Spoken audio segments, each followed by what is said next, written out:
quais são os custos operacionais de montar uma holding familiar? A resposta também aqui depende. E por que depende, Oswaldo? Você não quer falar o valor? Não é que eu não queira falar o valor, é que realmente depende. Depende da realidade da família. Porque, como eu falei para vocês, para avaliação de uma holding familiar, para a criação de uma holding familiar, há necessidade de resposta a muitos questionamentos da realidade da família, né? Ah, mas que realidade, Oswaldo? A realidade, por exemplo, quantos herdeiros são? Há filhos fora do casamento? Como é a relação desses herdeiros? Qual é a sua relação com os herdeiros, né? Tem algum filho que tenha algum problema de saúde, que não possa gerir o seu patrimônio? Alguma pessoa estranha que dependa de você? Então, assim, são inúmeras as situações familiares que envolvem a discussão e a avaliação de um sistema de holding familiar. Além disso, há também a questão pertinente à ação patrimonial, ou seja, qual é a quantidade de bens? Esses bens têm ou não a sua documentação regular? Importantíssimo isso, né? Os direitos que vão ser colocados para dentro dessa holding estão contratados ou não? Há algum ganho financeiro da atividade desse patrimônio ou não? Então, assim, há uma série de questões, tanto familiar quanto patrimonial. E, além disso, há também questões pertinentes ao desejo daquele que está constituindo o sistema, ou seja, se ele quer deixar num cofre, né? Deixar num cofre, ou melhor, como esse aqui, né? Um cofre não aberto, mas um cofre fechado. Mas então depende de uma série de fatores. E aí, justamente essas nuances, a resposta a cada questão, como essa que eu acabei de falar, é que vai influenciar no custo de montar uma holding familiar.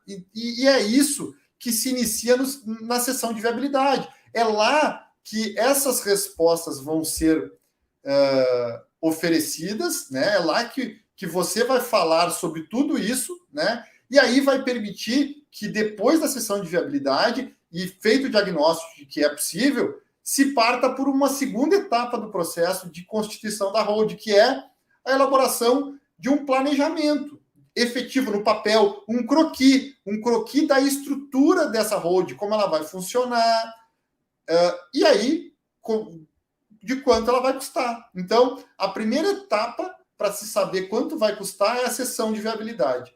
E a etapa que você vai saber quanto custa constituir um sistema de holding familiar é na elaboração de um croquis, de um planejamento, onde no papel você vai ver como vai funcionar e quanto vai custar esse sistema para o seu caso específico, porque é um sistema personalíssimo a você. Importante falar aqui também. Eu recebo muito essa pergunta, né? Oswaldo, mas eu vou ter que pagar advogado e contador para ter uma holding familiar?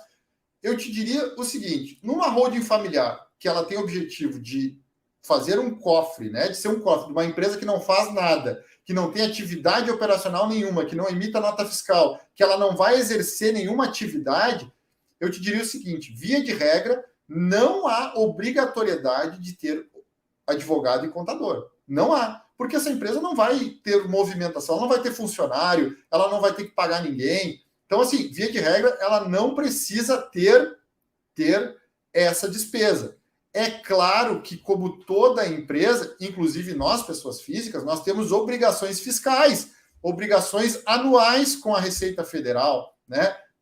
E são informações que têm que ser repassadas à entidade fiscal. E essas informações, elas precisam ser feitas por um contador, porque é o profissional capacitado de fazer isso. Mas, como eu falei, ela é uma empresa diferente de uma empresa que tem movimentação, que tem operação, que emite nota fiscal, que tem funcionário, né? Então, por isso, o custo que esse contador pode cobrar, né? Porque é ele que determina quando é que ele vai cobrar, não sou eu, né? Mas é possível de ter uma negociação de que esse valor possa ser inferior por não ter um trabalho significativo, né? Mas é isso que vai acontecer. Com relação ao advogado, a mesma coisa, não há obrigatoriedade. Mas o que é muito comum, meus caros, apesar de não ser obrigatório, é que esses profissionais assistam, sim, as famílias que têm holding familiar. Por quê? Porque o ganho financeiro que a assessoria de um contador e de um advogado trazem para o sistema, ele acaba pagando com sobras o que esses profissionais cobram. Então, muito... E assim, as holdings que eu faço, todas elas, as famílias escolhem estar assistidas por esses profissionais. Por quê? Porque elas se sentem mais seguras e outra, eles acabam se pagando. É um investimento que se faz, né? Os honorários que são cobrados por eles acabam sendo um investimento porque traz lucratividade, traz menos despesas para esse sistema de holding familiar para a família.